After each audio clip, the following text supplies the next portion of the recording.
Bonjour à tous et je voudrais m'excuser pour, comment dire, mes publications en dents de scie, hein. C'est, comment dû à des raisons indépendantes de ma volonté. Il y a certaines choses qui se font et qui font en sorte que, au moment où je vais publier, soit le téléphone ne marche pas, soit mon portable, comment dire, ma tablette ne marche pas, soit que les voisins font des travaux donc jusqu'à des heures tardives et tout.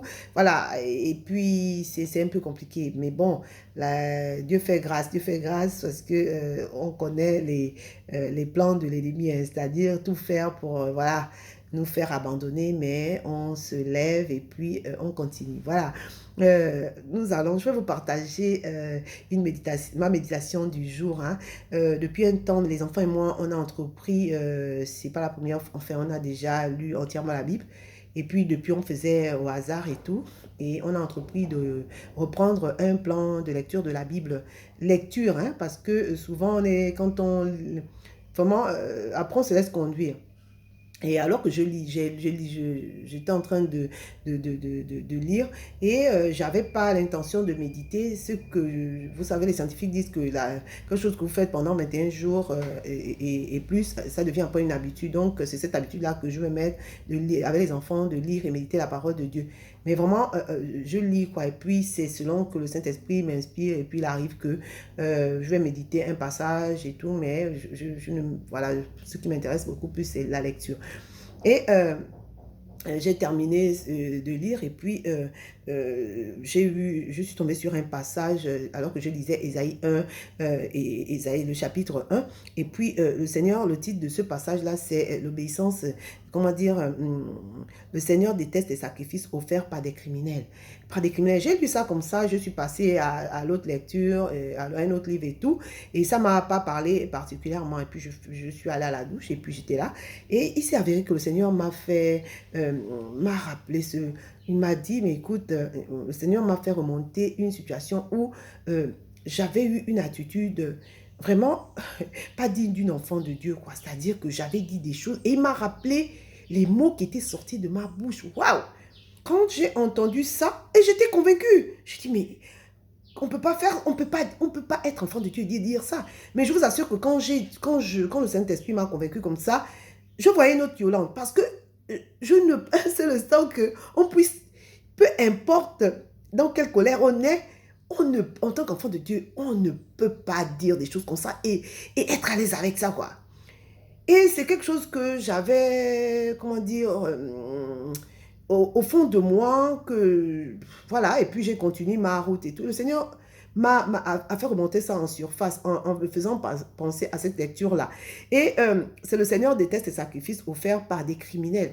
C'est-à-dire que c'est vraiment ça. C'est-à-dire que il dit ici que à quoi me servent vos nombreux sacrifices? Vous brûlez entièrement des moutons pour moi, vous m'offrez des graisses de veau, j'en ai assez de tout cela, le sang des taureaux, les agneaux des boucs, j'en n'en veux plus. Quand vous venez vous présenter devant moi, vous occupez inutilement la cour du temple. Est-ce que je vous ai demandé cela? Arrêtez de m'apporter des offrandes qui ne servent à rien, la fumée. Je l'ai en horreur, vous fêtez la nouvelle lune et le sabbat, vous organisez des grands rassemblements et en même temps vous commettez le mal. Ça veut dire qu'on s'approche de Dieu. Le Seigneur me montrait comme ça. C'est-à-dire que euh, il me montrait comme ça. Alors, il m'a parlé. Là, j'ai pensé que ça ne m'intéresse, ça ne me concernait pas. Le Seigneur m'a révélé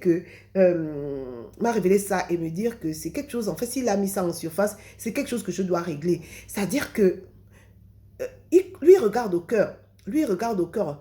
D'autres personnes ne m'ont pas vu. Ou bien comment tu appelles ça, voilà, d'autres personnes ne m'ont pas vu, mais Dieu a vu mon cœur. Il a dit que regarde, ce passage-là te concerne. Regarde ton cœur, regarde ce que tu avais fait. Et puis tu t'approches de moi, et puis tu m'adores, et puis tu viens me faire tes offrandes, comment dire, voilà.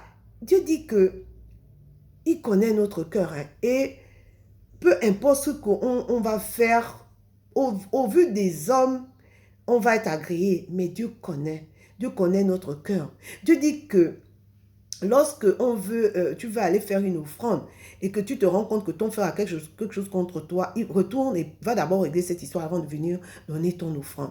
Et j'ai réalisé en fait que Tu ne peux pas t'approcher. Dieu connaît nos cœurs.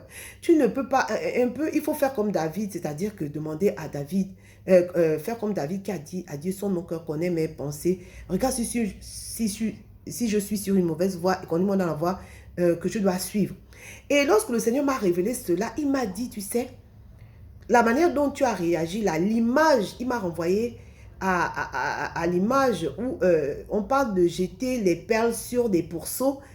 Ils ne connaissent pas la valeur des perles. Les cochons, les porcs, ils sont sales. Donc, ils vont fouler ces perles-là aux pieds et puis les jeter et puis vous mordre. Ils ne connaissent pas la valeur. Alors, le Seigneur me montrait que agir comme ça par rapport à qui je suis, par rapport à mon identité, c'est regarder, c'est vraiment avoir devant moi, je dois regarder des perles jetées à des pourceaux. Ça ne sied pas, quoi. Ça ne sied pas. Ils savent pas. Ils savent pas. La valeur des perles, c'est des cochons. Ils n'ont rien à cirer, en fait. Ils n'ont rien à faire de ça. Il dit, c'est comme ça, en fait, agir comme ça, c'est pas conforme. Ça ne sied pas une enfant de Dieu. Ça ne sied vraiment pas. Et qui plus est, je fais comme ça et je m'approche de lui je m'approche de lui en occultant ce que j'ai fait. Mais je bénis Dieu pour le Saint-Esprit. Vous savez, le Saint-Esprit, c'est une petite voix douce. Il a plusieurs façons de se manifester. Et cette voix douce-là est venue. Et j'étais convaincue que vraiment, j'avais occulté ça. Le Saint-Esprit m'a rappelé ça. Et je bénis Dieu parce que ça m'a donné de me repentir. Ça m'a donné... J'ai eu honte. Je vous assure que je me suis dédoublée. Parce que pour moi, à croire que je n'étais pas cette personne-là qui avait parlé. Et le Seigneur m'a vraiment dit que c'est ce que j'ai fait. Et je dois voir l'image des perles jetées sur les pourceaux. C'est-à-dire que ça ne va pas ensemble. Les perles et les pourceaux, ça ne va pas ensemble. Un enfant de Dieu et une attitude comme ça ne va pas ensemble.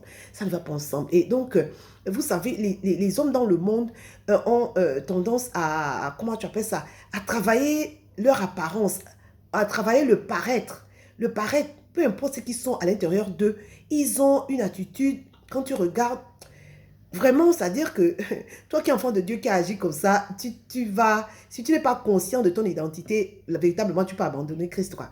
Tu vas abandonner Christ. Et donc, je me suis souvenu aussi d'une anecdote. En fait, j'étais avec des amis et puis il y a parmi eux quelqu'un que j'avais, comment dire, j'avais beaucoup d'estime pour lui. Et il avait une apparence vraiment de quelqu'un de poli, raffiné, que tu ne pouvais pas penser un seul instant que la vulgarité pouvait sortir de lui. Alors, il s'est retrouvé dans une situation où il est sorti de ses gonds, il a dit des choses tout de suite, comment tu appelles ça, la considération que j'avais pour lui est tombée. Je dis, waouh, waouh. Et le Seigneur m'a dit que, tu vois, il m'a montré comme ça. Les hommes, ils travaillent l'apparence. En fait, ils sont égoïstes, ils veulent paraître. Mais Dieu dit que nous, on doit veiller à notre attitude, on doit veiller sur notre cœur. Non pas pour... on doit veiller sur notre cœur parce que Dieu ne regarde pas à notre apparence. Dieu regarde à notre cœur. Dieu regarde à notre cœur. Et on doit, lorsque on est dans une situation où on sent qu'on veut sortir, c'est-à-dire que la chair veut se manifester, on doit réaliser... On doit agir par motif de conscience avec Christ. Ça veut dire que vraiment se rappeler qui nous sommes. Et comment dire, se retracter et prendre l'attitude d'un enfant de Dieu. Et il m'a fait penser à Proverbe 17, 28 qui dit que un insensé, quand il se tait, il paraît sage. Un insensé, quand il se tait, il paraît sage. Et quand j'ai lu ça, j'ai été vraiment, comment tu appelles, il a dit, l'insensé, même quand il se tait, paraît sage. Celui qui ferme ses lèvres est un homme intelligent. Est-ce que vous réalisez? J'ai dit, waouh Seigneur, j'avais honte de moi. Mais j'avais honte de moi. Je vous assure que j'étais convaincue de péché. Et ça m'a donné quand je voyais l'image des perles au pourceau, quand je voyais... quand je lisais Proverbe 17, 28 qui dit qu'un insensé, quand il se tait, paraît sage. Est-ce que vous voyez? C'est-à-dire que vous allez être ensemble là, toi qui es enfant de Dieu et qui est sorti de tes gonds, et quelqu'un qui a fait en sorte que tu te mettes dans cette attitude-là, et d'un calme et tout. c'est toi qui vas paraître, c'est toi qui vas paraître insensé. Et tu ne diffères en rien, en fait, d'un insensé, parce qu'à la vérité, l'insensé, c'est quelqu'un qui ne craint pas Dieu. C'est quelqu'un qui ne craint pas Dieu. Amen.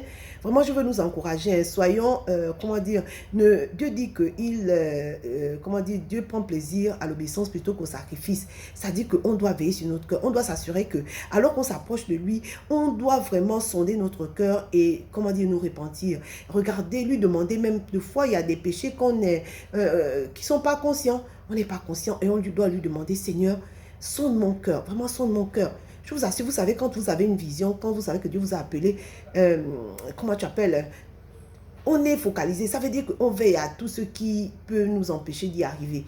Vraiment, faisons attention et rappelons-nous que nous ne sommes pas des insensés. Donc, on doit, comment dire, on a le Saint-Esprit, l'esprit de sagesse. On doit véritablement lui faire confiance et vraiment manifester le fruit de l'esprit. C'est pas facile. C'est une marche. Amen. Demeurez bénis. À très vite. Merci.